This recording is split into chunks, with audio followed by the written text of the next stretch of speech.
Selamat pagi, shalom. Wih, baru suara 20 orang, kayaknya kita ini banyak banget. Selamat pagi, shalom. Yang bersukacita lambaikan tangan dengan saya, sekali lagi berikan tepuk tangan kemuliaan bagi Tuhan kita. Sangat senang, sangat bersyukur boleh ada di sini. Terima kasih buat hambanya Pak Ruben yang memberi kesempatan boleh bersama-sama dengan Bapak Ibu. Ini kali yang kedua saya menginjakkan kaki di gereja ini. Dulu kami hadir dalam sebuah pertemuan Bamaknas Bapak Ibu, dan hari ini boleh melayani umat Tuhan di GBI Life Spring Brastagi. Bapak Ibu, saya perkenalkan diri saya, pepatah Indonesia berkata tak kenal maka tak sayang. Nama saya Donald Peter Sinaga. Saya berasal dari kota Tarutung, Bapak Ibu, sama dinginnya dengan Brastagi. Tinggal di Jalan Singamangaraja nomor 184 Tarutung. Kalau Bapak Ibu jalan-jalan atau lewat dari kota Tarutung, singgahlah ke rumah kami, percaya saya kasih makan sebelum pulang. Baik Bapak Ibu, ya saya sudah menikah. Istri saya buruh panjaitan, Bapak Ibu Saudaraku, dan Tuhan mengaruniai kami 3 orang anak, Timothy, Natasha, dan Gracia. Saya sangat bangga dengan foto ini, karena kemana-mana saya berkata inilah harta pusaka pemberian Tuhanku kepadaku. Saya lebih bangga dipanggil Papa Timothy daripada hanya sekedar jadi pendeta. Karena bagi saya Bapak Ibu Saudaraku, dikagumi jemaat itu biasa. Karena banyak pendeta dikagumi jemaat tapi tidak dikagumi oleh anak pendeta. Ada pendeta berkata kepada anaknya, "Papa mau pergi." "Anak, kemana Pak?" "Keluar kota." "Berapa hari Pak?" 3 hari. "Nggak bisa 2 minggu Pak." Kan udah jadi parah kalau sudah seperti itu Bapak Ibu ya. Dan saya kepingin pendeta terbaik itu adalah papa yang jadi ayah buat anaknya. Ahok pernah berkata begini, ini kata-kata Ahok sama istrinya. "Kalau aku mati, tolong bawa mayatku ke Bangka Belitung dan tuliskan di batu nisanku, Rest in Peace, Basuki Cahayapurnama." Kata dia, "Boleh nggak ditulis di bawah, bagiku hidup adalah Kristus, mati keuntungan." Itu kata Ahok.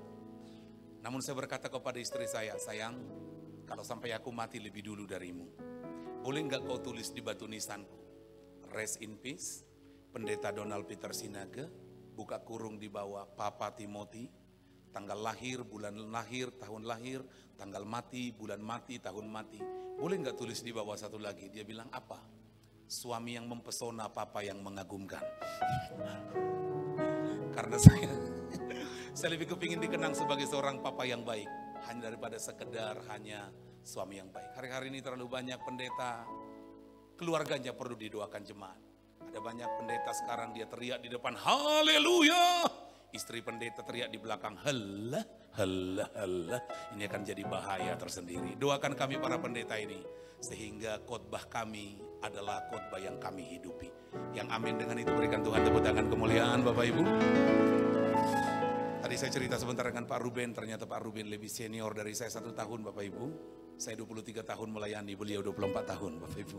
Beda-beda sedikit kami ini. Saya tahun 2000 menyelesaikan pendidikan dari Malang dan ditugaskan di Tarutung, berarti tanggal 20 Juni beberapa hari yang lalu, 23 tahun menjadi seorang pendeta. Gak tahu berapa lama lagi Tuhan beri kesempatan melayani dia. Bagi saya bukan soal berapa lama hidup yang perlu.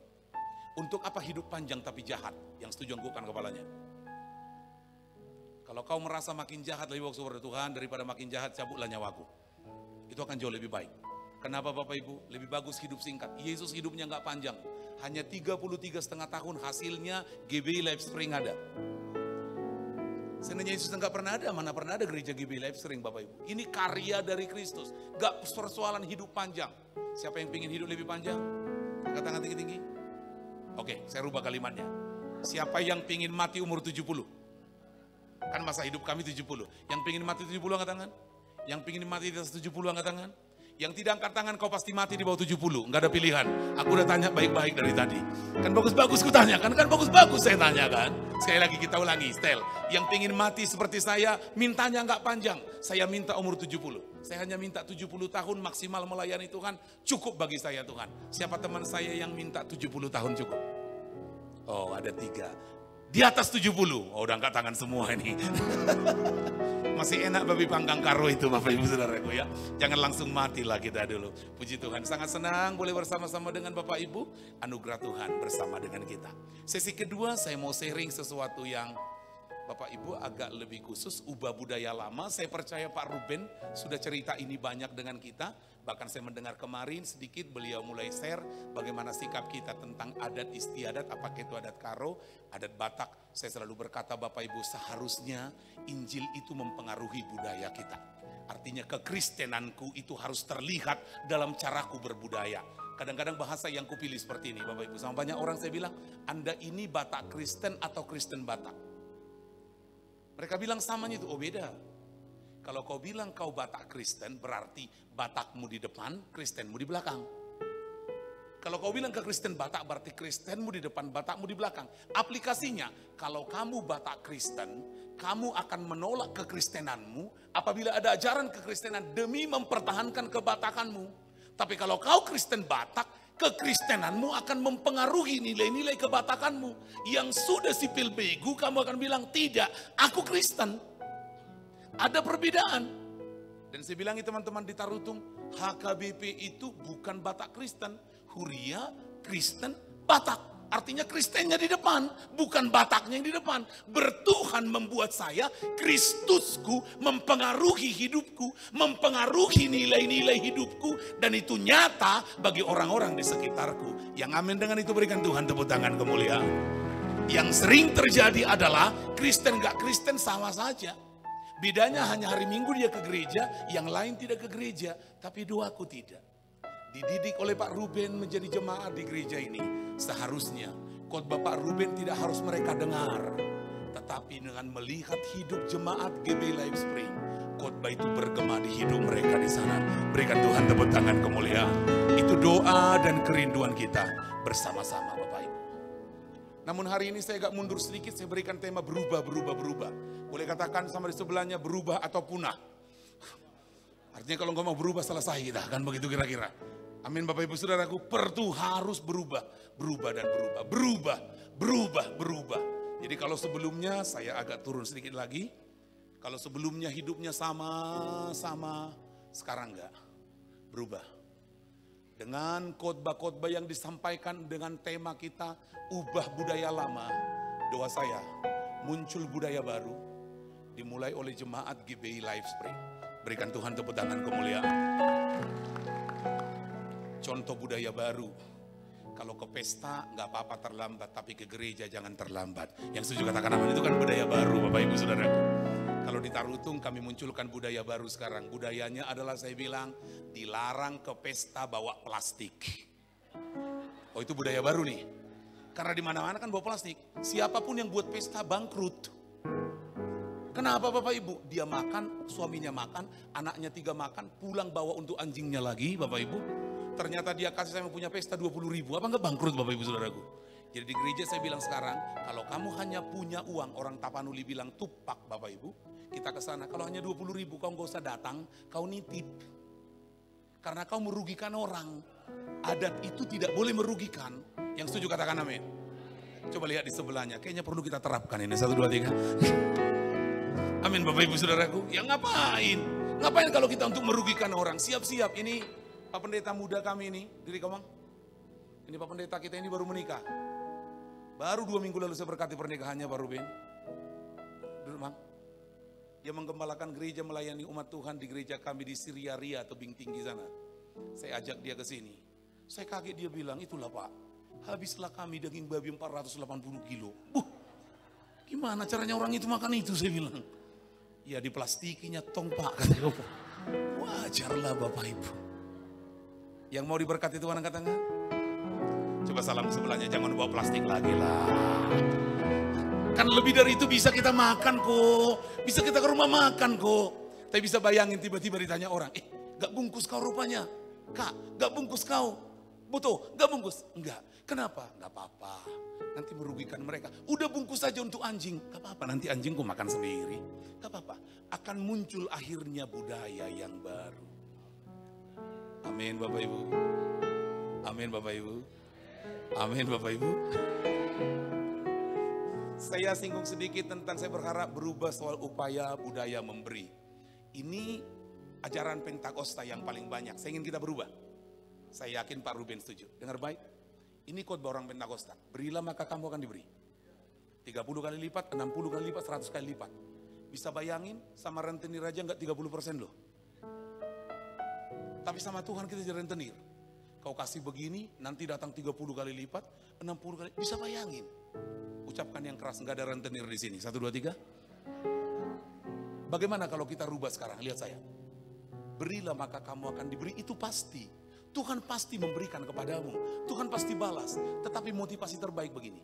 Berilah karena kamu sudah diberi. Yang ada padamu pun pemberian Tuhan kok. Jangankan nyawamu, uangmu, nyawamu pun milik Tuhan kok. Ketika Tuhan ciptakan manusia, Adam dia tempa, terakhir dia tiupkan napas, kata Alkitab, betul gak? Hiduplah manusia itu. Makanya bahasa Ibrani-nya napas, nefes. Hidup. Berarti ketika manusia itu mati, Tuhan ambil napasnya. Matilah manusia itu. Salam di sebelahnya, sekali tiupnya kau weda. Ditiup selesai kau. Amin Bapak Ibu. Ini mau hitung-hitungan dengan Tuhan. Lihat saya, setiap kali kau merasa yang kau beri itu besar kali ini, ingatlah yang di kantongmu itu pun dari Tuhannya. Siapa yang setuju dengan saya kalau kita memberi Tuhan tahu berapa yang kita beri? Tinggi-tinggi. Tinggi-tinggi. Siapa yang setuju? Tuhan tahu kalau aku beri, Tuhan tahu berapa yang aku beri. Angkat tangan. Tinggi-tinggi. Turun tangan. Siapa yang setuju? Tuhan tahu berapa yang masih tinggal di dompetku. Angkat tangan. Kan itu masalahnya Bapak Ibu Saudara. Next ya, baik lebih cepat. Saya melihat ketika baca Alkitab, ada 3 hal yang membuat orang bisa berubah. Yang pertama, ada orang yang berubah karena persoalan. Setelah datang masalah baru berubah dia. Siapa contohnya? Yunus. Setelah diperut ikan baru kapok. Ada bapak-bapak setelah mau cerai baru berubah. Setelah di ICU baru bilang, doakanlah aku Pak Pendeta. Tapi udah sekarat. Ada satu cerita lucu, dia orang Jawa. Disuruh baptis nggak mau. Terakhir ketika udah sekarat, dia bilang sama istrinya, buka. Dia mau ngomong tapi nggak bisa ngomong cepetnya. Tis. Maksudnya baptis. Tapi karena nggak ngerti dikasih dia makan petis, matilah dia. Bapak Ibu Saudaraku terkasih. Sekali lagi, ada orang berubah setelah ada persoalan. Katakan sama di sebelahnya, orang tarutung itu 1, 2, 3. Tapi yang kedua, ada orang yang berubah karena jamahan Tuhan. Siapa itu? Paulus. Perjumpaan pribadi dengan Tuhan mengubah dia. Mengapa kebaktian di sini? Supaya kau berubah. Apa yang berubah? Jamahan Tuhan mengubahmu. Tapi kan gak selalu jamahan Tuhan tiap hari. Yang terakhir ini yang penting. Kau harus berubah karena keputusan setiap hari. Kau berkata gak boleh aku sama lagi. Artinya begini. Aku tidak harus bersaing denganmu. Tapi aku harus bersaing dengan diriku. Hidupku hari ini harus lebih baik dari hidupku hari kemarin. Caraku mengasihi istriku hari ini lebih baik dari caraku mengasihi istriku hari kemarin. Caraku berdoa hari ini lebih baik dari caraku berdoa hari kemarin. Hasilnya setiap hari ada keputusan. Berubah. Yang mau diberkati Tuhan taruh tangannya gini. Taruh tangannya gini saya, siap? Taruh tangannya siap? Boleh nggak agak dipukul 3 kali? Berubah kau. 1, 2, 3. Diucapin dulu. Berubah kau. 1, 2, 3. Berubah kau. Nah, coba sekarang disalam di sebelahnya. Kau dengar yang ku bilang tadi kan? Nah, ini menjadi penting sekali. Berubah. Mungkin 5 tahun yang lalu atau 10 tahun yang lalu, 90% orang jemaat GBI pakai Nokia. Sekarang siapa yang masih pakai Nokia? Tak ada. Hampir tak ada. Masih ada tapi jarang. Sudah sangat jarang Nokia sekarang. Bapak Ibu Saudaraku, orang sudah pindah ke Android. Saya ingat manajernya Nokia berkata begini, ketika mereka bangkrut. Nokia tidak pernah jelek. Nokia tidak pernah turunkan standar. Tidak pernah. Masalah Nokia cuma satu. Ketika yang lain berubah, Nokia tidak mau berubah. Hasilnya dia hilang. Siapa yang mau lebih baik? Angkat tangan. Salam sebelahnya. Kalau kau tak berubah hilang kau seperti Nokia. Jadi penting. Sederhana? Sangat sederhana. Bagi saya juga tidak termasuk cantik. Pendeta juga kan tidak perlu urapan membedakan yang cantik dengan yang kurang cantik. Tapi ketika dia memutuskan berubah di Poles, ini orang yang sama loh. Berubah itu akan membuat sesuatu yang beda. Dan pendeta stres kalau melihat jemaatnya gitu-gitu terus. Setuju Bapak Ibu? Dari awal sampai akhir. Ada orang tua ditanya cucunya, kakek, mengapa persembahanmu 2.000 tiap hari Minggu? Dia bilang, iya kan Alkitabiah, mana ayatnya? Tuhan Yesus tidak berubah, persembahan juga tidak perlu. Kan konyol yang begini-begini Bapak Ibu Saudara. Ini Jokowi ketika belum jadi apa-apa, hanya pengusaha biasa pergi ke Amerika, begini gayanya. Tapi setelah berubah, begini modelnya. Pertanyaannya, banyak orang pingin dari sini ke sini, tetapi yang dia lakukan yang itu-itu saja. Saya sangat senang Bapak Ibu, Albert Einstein, penemu bom atom, memberi definisi tentang orang gila. Dia bilang begini, orang gila adalah orang yang mengharapkan sesuatu yang berbeda nanti, namun yang dia lakukan sekarang itu-itu saja. Dia lakukan itu-itu saja, namun berharap sesuatu yang berbeda nanti. Dia cara beribadahnya begitu-begitu saja, namun berharap sesuatu yang berbeda. Itu omong kosong Bapak Ibu. Dan perubahan harus dimulai. Berubah budaya lama kita. Sekarang kita baca ayat ini Bapak Ibu. Siap? 1, 2, 3. Karena itu, saudara-saudara, demi kemurahan Allah, aku menasihatkan kamu, supaya kamu mempersembahkan tubuhmu sebagai persembahan yang hidup, yang kudus, dan yang berkenan kepada Allah. Kekristenan dimulai ketika kita mempersembahkan hidup kita kepada Tuhan. Sekali lagi, kekristenan dimulai ketika kita mempersembahkan tubuh kita, hidup kita kepada Tuhan. Tetapi, mengapa kita mempersembahkan? Karena kita sudah menerima kemurahan Tuhan. Kemurahan Tuhan membuatmu akan selalu melakukan yang terbaik bagi Tuhan. Dengar sekali lagi, kekristenan adalah Tuhan sudah melakukan yang terbaik untukmu dan dia juga rindu kau melakukan yang terbaik buat dia. Kemurahan Tuhan yang membuat kamu ada begini. Dan dia bilang, oleh karena kamu sudah menerima kemurahan Tuhan, Paulus berkata, persembahkan hidupmu, persembahkan tubuhmu sebagai persembahan yang hidup. Dan kalau itu terjadi, maka dampaknya adalah ayat yang kedua, 1, 2, 3. Janganlah kamu menjadi serupa dengan dunia ini lebih keras, tetapi berubahlah oleh pembaharuan budimu lebih keras. Manakah kehendak Allah? Apa yang baik, yang berkenan kepada Allah dan yang setelah kamu di dalam Kristus, berubahlah. Setelah kamu beribadah di GB Live Stream, berubahlah. Kalau tetap sama, lagu favoritnya pun aku masih seperti yang dulu. Kan parah itu Bapak Ibu Saudaraku. Udah dong, harus ada yang beda. Amin. Saya berkata begini di gereja tempat saya menggembalakan Pak Ruben. Gereja Gapkin Tarutung Kota yang saya gembalakan, saya bilang, gereja ini bengkel. Apa artinya bengkel? Yang masuk ke bengkel yang rusak-rusak. Mobil rusak, sepeda motor rusak. Mana ada mobil baru masuk bengkel? Tak ada. Yang rusak masuk bengkel. Tujuannya masuk bengkel supaya diperbaiki. Setuju Bapak Ibu? Doaku di Tarutung, Tuhan bawalah orang-orang rusak ke gereja ini. Yang perkawinannya rusak, yang moralnya rusak. Parutang busuk, saya bilang begitu Bapak Ibu. Bawalah ke gereja ini. Adanya parutang busuk di Brastagi. Parutang busuk itu gini sifatnya, sangat tekun berhutang dan sangat panjang sabar mengembalikan. Itu Bapak Ibu, itu yang saya maksud Bapak Ibu. Jadi biasanya yang ketawa pengalaman Bapak Ibu Saudaraku, yang agak marah lihat saya dialah pelaku utamanya, kan begitu kira-kira Bapak Ibu Saudaraku ya. Saya sangat senang beribadah di sini Bapak Ibu. Semua mata melotot lihat saya Pak Ruben. Karena adanya jemaat kalau dengar pendeta khotbah matanya takut-takuti pendeta. Ada loh. Tahu caranya? Dia buka sebelah, dia tutup sebelah. Yang beginilah nakut-nakuti pendeta Bapak Ibu. Tapi sangat senang itu tidak ada di sini. Ada jemaat ketika pendeta khotbah matanya kejam. Oh iya, matanya kejam ketika pendeta khotbah. Tahu artinya? Matanya kejam gitu. Lama kali khotbah kawan satu ini. Tapi senang sekali tidak ada di sini. Kita lanjutkan Bapak Ibu, perhatikan. Ini bahasa Alkitab metanoia. Dari kata metanoia berubah, muncullah kata metamorfosa. Bagi Bapak Ibu bersekolah, apa itu metamorfosa? Perubahan. Dari mulai sebenarnya masih ada telur di sini, mulai jadi ulat, kepompong, terus berubah, jadi sangat indah begini. Saya yakin tidak ada orang yang tidak suka ini. Kita juga ingin hidup kita indah seperti ini.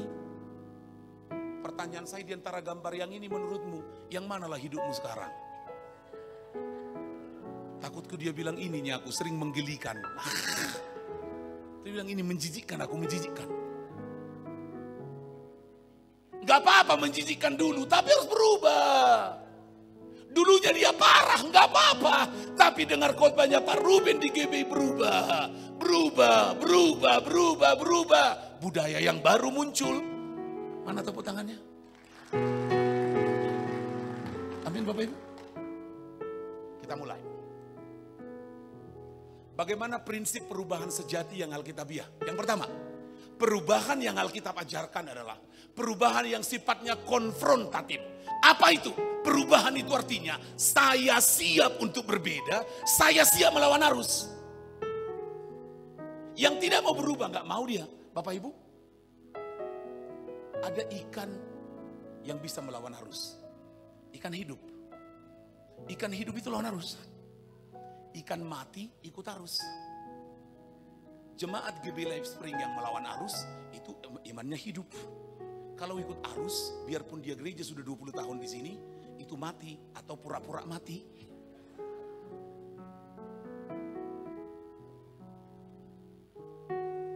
Bahasa Alkitab, jangan konfrontatif, jangan menjadi serupa. Perubahan itu sifatnya konfrontatif. Ini berubah. Ketika kamu merah, aku nggak mau, bedaku. Kenapa? Tuhan membuat aku beda. Nggak sama aku. Kalau kau beruntung dengan cara harus ada jimat kau taruh di jualanmu, bedaku, aku bertuhan. Kalau kau suka pacaran di tempat gelap, pokok jengkol, aku beda. Aku anak terang aku. Terang terus terang, Philips. Kan begitu kira-kira Bapak Ibu Saudara ya. Ketika semua arahnya ke sana, dia beda dia. Gak mau, kenapa? Ada kebenaran yang kudengar dari Pak Pendeta Ruben. Dan itu mengubah hidupku. Biarpun semua kalian berkata begitu, enggak. Bagi dia filosofinya begini, lihat saya. Benar adalah benar, walaupun banyak orang yang menentangnya. Salah adalah salah, walaupun banyak orang yang menyetujuinya. Saya ulangi lagi, bisa jadi status Facebook ini Bapak Ibu Saudaraku. Lebih bagus ini statusnya daripada ku cekik kau nanti. Kan begitu Bapak Ibu. Ada anak Tuhan statusnya ku cekik kau nanti. Parah itu. Benar adalah benar. Walaupun banyak orang yang menentangnya. Salah adalah salah. Walaupun banyak orang yang menyetujuinya. Mengapa? Dia sudah dengar kebenaran. Dan kebenaran itu membuat dia tidak bisa melawan kebenaran. Ketika semua orang bilang kiri, dia bilang kebenaran kanan. Aku kanan. Itulah yang saya sebut dengan perubahan yang sifatnya konfrontatif tadi. Siap berbeda. Siap untuk melawan arus. Siap berbeda. Siap melawan arus. Ketika dia melihat gak bisa, aku gak ikut. Gak mau aku ikut yang begini-begini lagi. Yang kedua, bagaimana prinsip perubahan yang Alkitabiah? Yang kedua, kalau yang pertama konfrontatif, maka yang kedua, perubahan itu akan bersentuhan dengan kata demonstratif. Bahasa Alkitab berkata begini, tetapi berubahlah oleh pembaharuan budimu. Apa artinya? Perubahan yang demonstratif. Perubahan yang pasti terlihat bagi orang sekitar kita. Perubahan yang nyata dengan orang di sekitar kita. Kalau kau berubah, gak bisa disembunyikan perubahan itu. Kadang kita nggak sadar kita sudah berubah. Orang di sekitar kita tahu kita berubah apa enggak. Kau tanya nanti pasanganmu, istrimu. Ma, menurutmu berubahnya aku? Takutku dia bilang itulah makin jahat kau. Berubah juga, tapi makin jahat. Saya cerita lagi. Sekitar 5 tahun yang lalu.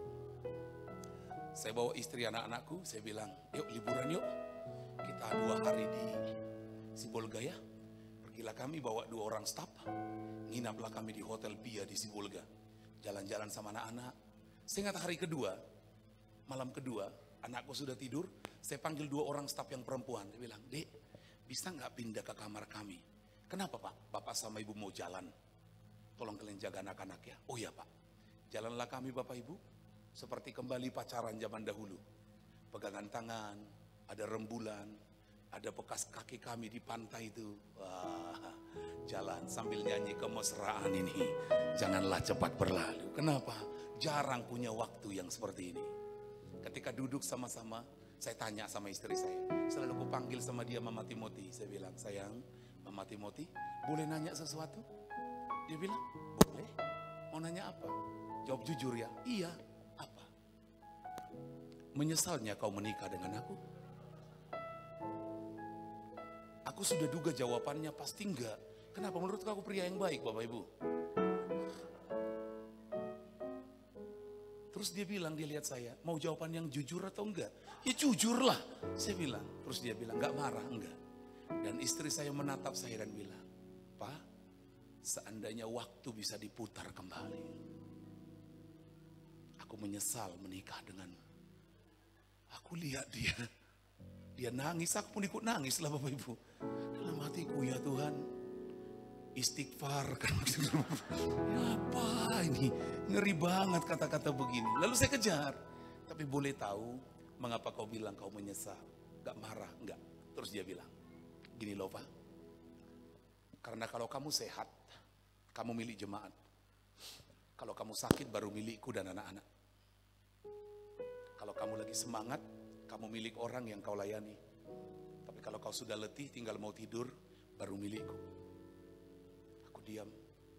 Setiap kali kau pulang, mandi, kau usir anak-anak, masuk kamar. Kau nonton TV, kau ganti channelnya jadi Metro TV atau TV One.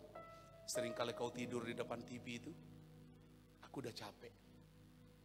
Seringkali aku mau ngomong denganmu, tapi gak bisa, karena kau udah pegang remote.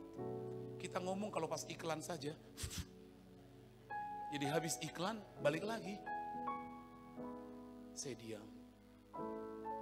Aku capek. Saya bilang, masih ada waktu untuk memperbaikinya. Dia bilang, keputusannya ada padamu. Saya minta maaf. Saya cium kakinya. Dan sejak itu, mulai sekarang setiap kali saya pulang Bapak Ibu, saya mandi, saya duduk di tempat tidur Bapak Ibu, saya suruh dia duduk, saya bilangin, mau cerita apa hari ini? Ceritalah. Oh ya. Dan tahu ke Bapak-bapak, seringkali kalau istri kasih tahu masalah sama kita, gak perlu kita kasih solusinya, kita dengerin aja baik-baik, ujung-ujungnya persoalan itu dia jawab sendiri. Itu mama gitu. Dia cerita masalahnya, nanti ujungnya dia kasih tahu sendiri jawabannya. Jadi yang penting tinggal oke. Karena ternyata kebutuhan banyak mama hanya kepingin didengar saja. Coba katakan yang keras, orang tarutung itu Pak Pendeta 1, 2, 3. Perubahan yang demonstratif. Bapak, Ibu, apa sih kebanggaan gereja GB Live Stream? Menurutku jemaat, keluarga jemaat. Kalau jemaat yang berubah, lihat saya. Bisa nggak orang datang ke gereja ini karena khotbah Pak Ruben? Bisa. Tapi berapa persen sih? Tapi sempat jemaat-jemaat GB Live Spring punya budaya baru. Tetanggamu melihat, pingin lihat dan pingin berubah seperti kau di sini. Gereja ini betul akan jadi bengkel bagi semua orang. Mengapa? Hidupnya berubah dengan budaya baru seperti Kristus itu. Berikan Tuhan tepuk tangan kemuliaan. Sangat banyak mata yang ingin melihat perubahan kita. Semua menunggu perubahan itu. Paulus bilang, kamu adalah surat pujian kami yang tertulis. Hidup kita bagikan surat Tuhan nih, yang orang bisa baca. Satu ayat lagi. Karena telah ternyata bahwa kamu adalah surat Kristus yang ditulis oleh pelayanan kami. Ditulis bukan dengan tinta. Jemaat ini adalah surat dari Pak Ruben. Orang-orang di Brastagi boleh baca. Bagaimana membacanya? Mau baca pelayanan Pak Ruben gampang, dia jemaatnya. Amin Bapak Ibu. Kalau di gereja saya bilangin sama jemaat, Bapak Ibu terus terang, yang tadi, memang mobil rusak masuk bengkel. Tapi kalau sampai 1 tahun tidak bagus-bagus, perlu pindah bengkel. Setuju Bapak Ibu?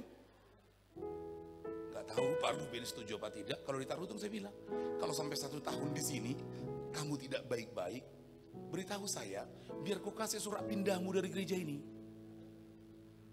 Mungkin ada pendeta lain yang lebih pas dipakai Tuhan mengubah hidupmu daripada di sini kau susah. Siapa yang setuju dengan saya? Anggukan kepalanya. Tapi saya yakin di mana lagi kau temukan gereja sebaik ini. Yang amin berikan tepuk tangan kemuliaan bagi Tuhan. Di mana mau kau temukan pendeta sebaik Pak Ruben ini? pertanyaannya, siapa yang bangga punya pendeta seperti Pak Ruben? Tinggi-tinggi. Turunkan tangannya. Pertanyaan saya tanya di sebelahmu. Bangganya Pak Ruben punya jemaat kayak kau? Tanya dia, itu kan perlu juga. Kan perlu adil kita. Jangan sampai jemaat bangga punya pendeta kayak kita. Ternyata kita, aduh amit-amit cabang bayi, lihat dia Bapak Ibu. Semua dia lawan, perbada terus. Tukang sayur dilawan, pertahu dilawan. Semua lawannya dia. Apa gak buat malu itu Bapak Ibu Saudaraku? Yang ketiga, perubahan yang Alkitabiah itu kalau yang pertama konfrontatif, yang kedua demonstratif, maka yang ketiga atraktif, inspiratif. Bahasa Alkitab Bapak Ibu Saudaraku, jangan berubah oleh pembaharuan budimu. Apa artinya? Atraktif, inspiratif. Perubahan itu menjadi kesaksian bagi banyak orang. Perubahan itu menginspirasi banyak orang. Dia ingin berubah juga. Ada satu ayat Alkitab bagi ibu-ibu, dengar ibu. Tidak ada bapak-bapak suami yang berubah karena diomeli istrinya. Tidak ada bapak-bapak yang bertobat karena dikhotbahi istrinya. Enggak ada ayatnya, buka Alkitab. Yang ada ayatnya, suami berubah melihat kelembutan istrinya. Dia diam, jujur. Ketika kita salah, istri kita diam gak ngomel-ngomel. Sakit di sini, lebih sakit di sini. Tapi kalau udah ngomel terus, ketekok, waduh parah banget itu. Ada pendeta bilang, istriku itu Pak Pendeta, aduh, ketekok. Saya bilang, ya puji Tuhan lah. Kalau masih mulut istri kita masih begini-begini, masih aman. Tapi sempat begini gak balik, baru parah. Kalau ini baru fatal ini. Dan seorang pakar psikolog berkata begini, salah satu ciri istri yang sehat adalah marah-marah.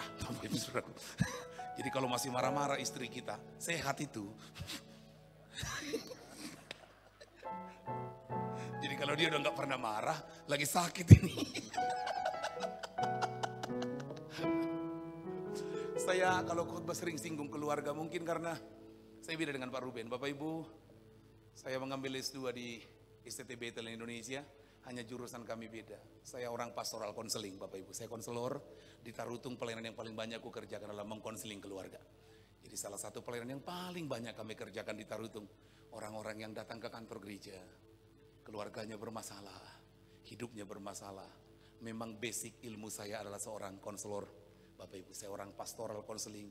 Artinya kalau ditanya orang dari mana Bapak tahu banyak masalah keluarga, ya dari mereka lah. Ada mama-mama bilang, enggak bagus suamiku, enggak bagus. Kenapa enggak bagus ibu? Wah, beda duitnya di kaos kaki, di dompet, beda di kaos kaki. Katanya, oh beda. Ternyata bapak itu ada uangnya di dompet, ada juga di kaos kaki. Saya tanya bapak itu, Pak, kenapa ada duitmu di dompet, di kaos kaki? Ya Pak Pendeta yang khotbah begitu, kapan ku khotbahkan itu? Pak Pendeta bilang harus bijak seperti ular. Apa hubungannya? Istriku Pak sempat bisa masuk, gak bisa keluar Pak.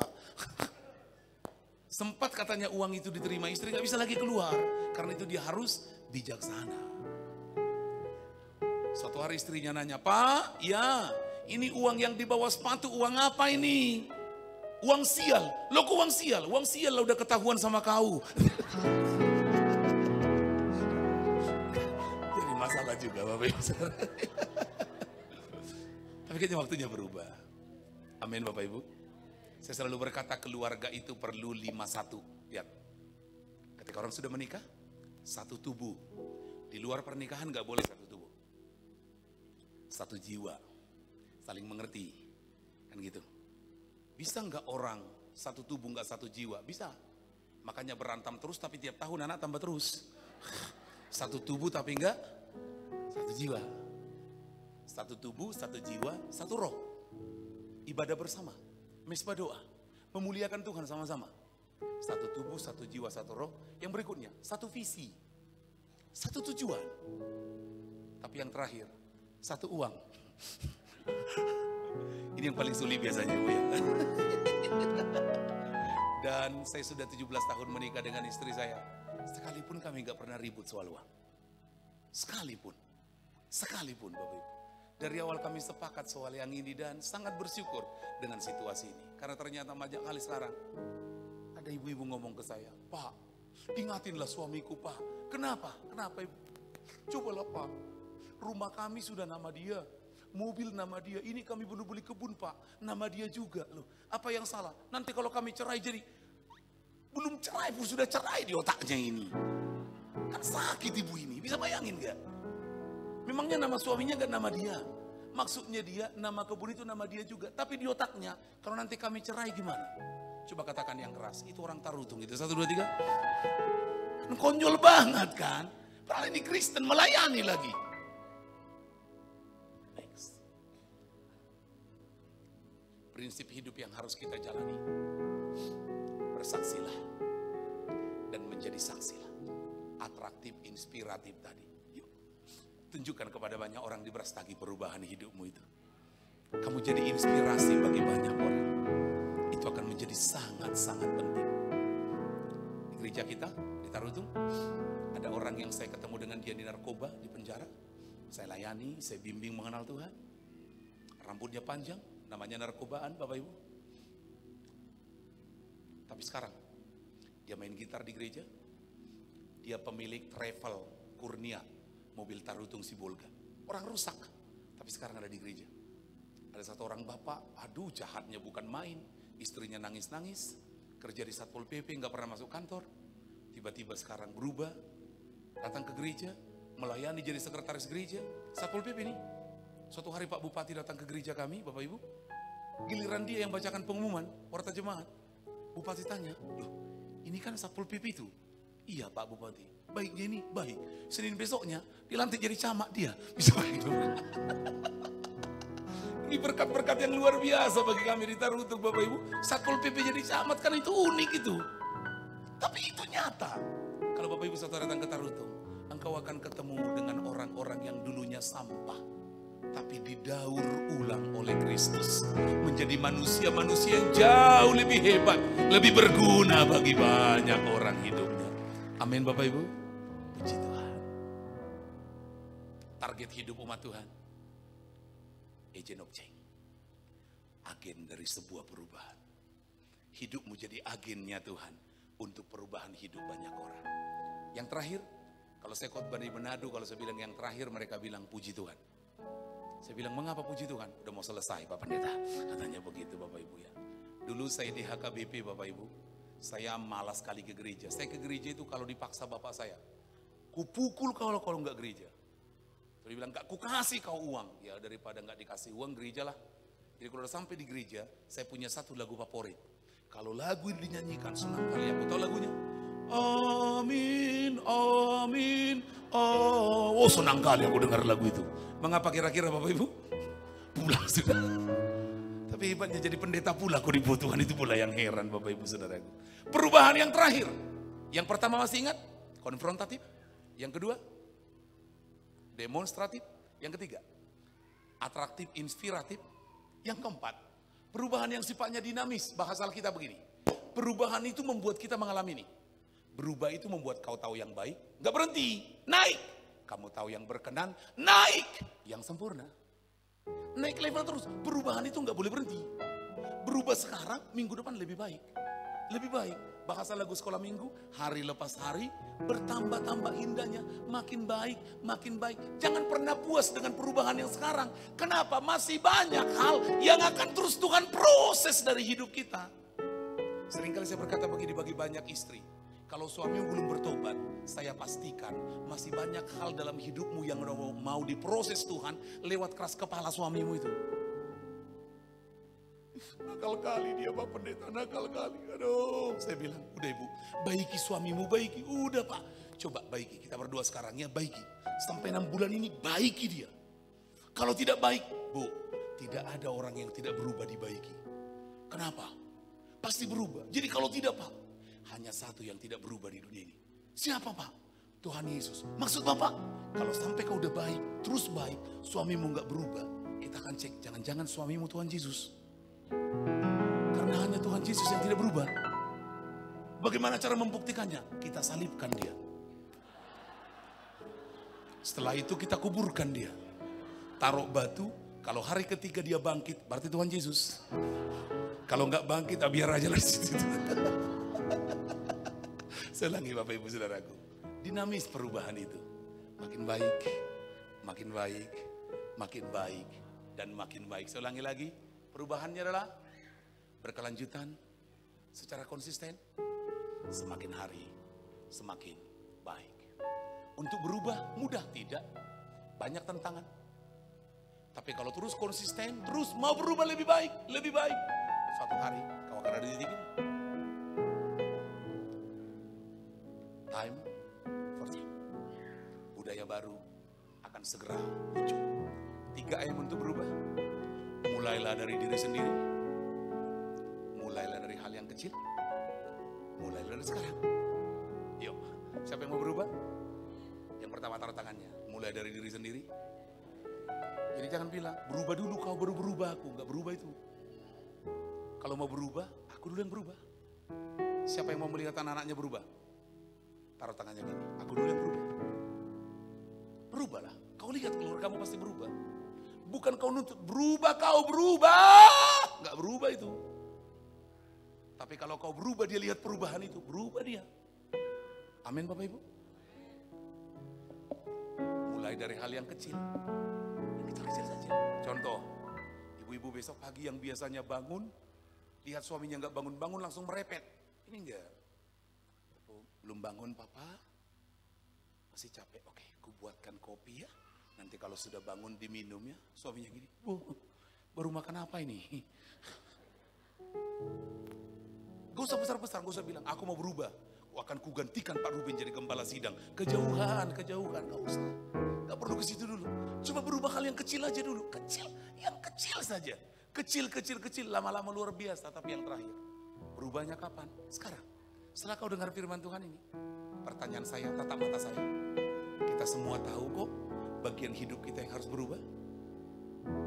Tatap mataku jujur, kita pun sadar kok banyak bagian hidup kita yang kita pun benci dengan diri kita sendiri. Mengapa aku masih begini? Orang Pentakosta suka berdoa, menangis, berpuasa. Kita tanya, mengapa kau puasa berdoa? Anakku Pak, supaya berubah. Suamiku Pak, aduh aku sakit Pak, mamaku sakit. Banyak orang Pentakosta berpuasa buat itu. Tapi jarangnya orang karismatik Pentakosta yang berpuasa untuk kelemahan dirinya. Sempat ada yang bilang, Pak Ruben doakan aku Pak, aku lagi puasa 3 hari ini. Wih, apa pergumulan ibu? Iya Pak, supaya jangan jabiron aku terus. Oh keren itu. Dia puasa supaya jangan jabiron. Keren kali itu. Apa yang Bapak puasakan? Mataku ini Pak, mata keranjang terus ini Pak. Aku puasa supaya bertobat mataku. Oh keren itu. Jarang orang menangis berdoa buat kelemahannya. Itulah masalah kita. Kita bisa berdoa buat orang lain supaya berubah. Jarang kita berdoa, Tuhan ubah aku Tuhan. Brengsek kali aku, Tuhan tolong Tuhan. Aduh Tuhan tolong Tuhan. Kalau mataku lihat perempuan, Tuhan tolong. Oh, kapan kau mau berdoa khusus untuk itu? Perubahan dimulai dari diri sendiri. Yang amin berikan Tuhan tepuk tangan kemuliaan. Bagi saya cukup Bapak Ibu. Kalau mau disambung setelah pariwara berikut ini. Nanti sore kita ketemu lagi Bapak Ibu Saudaraku ya. Sangat senang ada di sini. Sangat bersyukur boleh ada di sini Bapak Ibu Saudaraku. Cek. Setelah ibadah ini, perubahan apa yang akan terjadi dalam hubunganmu dengan Tuhan? Perubahan apa yang terjadi dalam dirimu sendiri? Perubahan apa yang terjadi dengan orang-orang di sekitarmu? Jawab, Tuhan memberkati kita semua. Kita berikan tepuk tangan, mari kita berdiri bersama-sama.